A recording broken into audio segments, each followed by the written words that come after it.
అందరికీ నమస్కారం. తెలంగాణ రుచులకు స్వాగతం. ఈ రోజు మనము మిరపకాయ బజ్జీలు ఎలా తయారు చేసుకోవాలో ఆ తయారీ విధానాన్ని తెలుసుకుందాం. మొదటిసారి కనుక నా వీడియోను చూస్తున్నట్లయితే ప్లీజ్ సబ్స్క్రైబ్ చేసుకోండి. పక్కనే ఉన్న బెల్ ఐకాన్ ని ప్రెస్ చేయండి. నా కొత్త వీడియోల నోటిఫికేషన్ మీకు వస్తుంది. ఇప్పుడు తయారీ విధానాన్ని తెలుసుకుందాం. ముందుగా మిరపకాయలని శుభ్రంగా కడుక్కోవాలి. దొడ్డు మిరపకాయలైతే బజ్జీలకు బాగుంటాయి. కడుక్కున్న తర్వాత మధ్యలోకి చీల్చి దీంట్లో ఉన్నటువంటి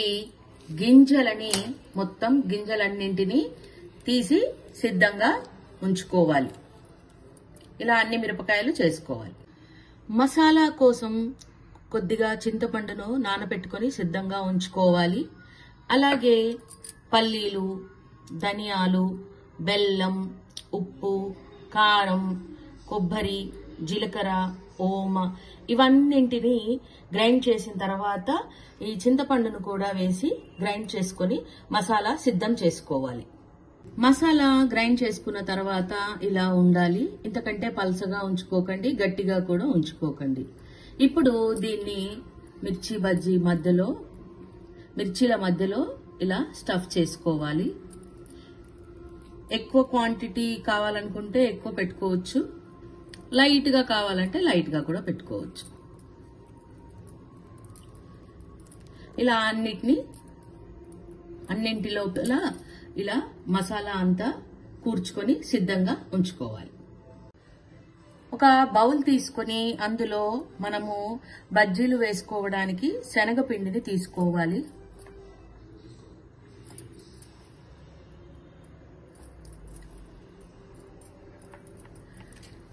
ఐదు స్పూన్లకు 1 స్పూన్ బియ్యం పిండి వేసుకుంటే క్రిస్పీగా మంచిగా వస్తాయి. దానికి సరిపడా అల్లం వెల్లుల్లి పేస్టు, ఉప్పు, కొద్దిగా కారం,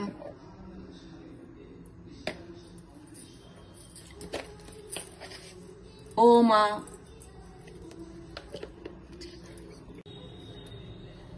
కొద్దిగా జీలకర్ర, కొద్దిగా పసుపు వేస్తే మంచి కలర్ వస్తుంది. అలాగే తినే సోడా కొద్దిగానే వేసుకోవాలి. మీరు మొత్తం పిండి కొద్దిగా నీళ్లు పోసుకుంటూ కలుపుకోవాలి. నూనె వేడెక్కిన తర్వాత చిన్న ముద్దను వేస్తే అది పెద్దగా ఉబ్బితే పర్వాలేదు, సోడా సరిపోయినట్టు.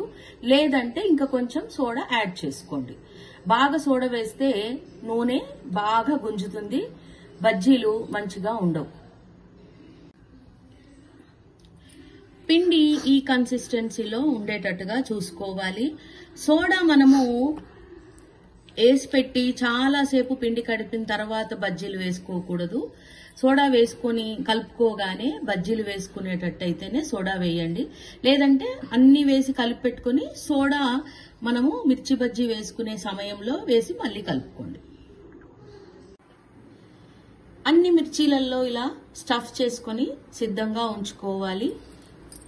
దీన్ని ఇప్పుడు మనము కలిపి పెట్టుకున్నటువంటి పిండిలో ఇలా పూర్తిగా ముంచుకొని కాగుతున్నటువంటి నూనెలో వేసుకోవాలి.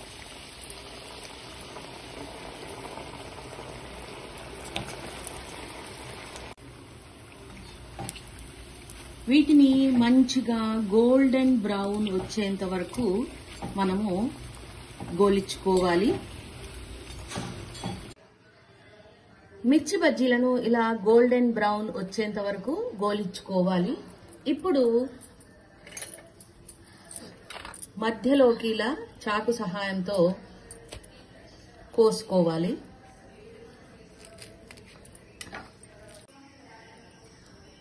ఇలా కట్ చేసుకున్నటువంటి దాంట్లో సన్నగా తరిగినటువంటి ఉల్లిపాయ ముక్కల్ని మనం ఇలా స్టఫ్ చేసుకోవాలి.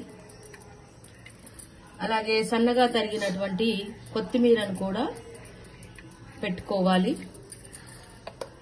కొద్దిగా ధనియాల పొడి,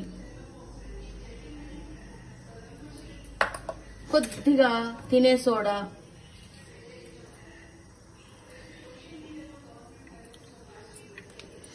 దీనిపైన నిమ్మకాయ పిండుకోవాలి.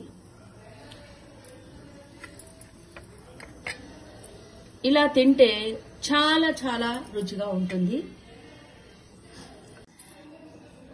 ఈవినింగ్ స్నాక్స్ లాగా ఈ మిర్చి బజ్జీలు చాలా రుచిగా ఉంటాయి.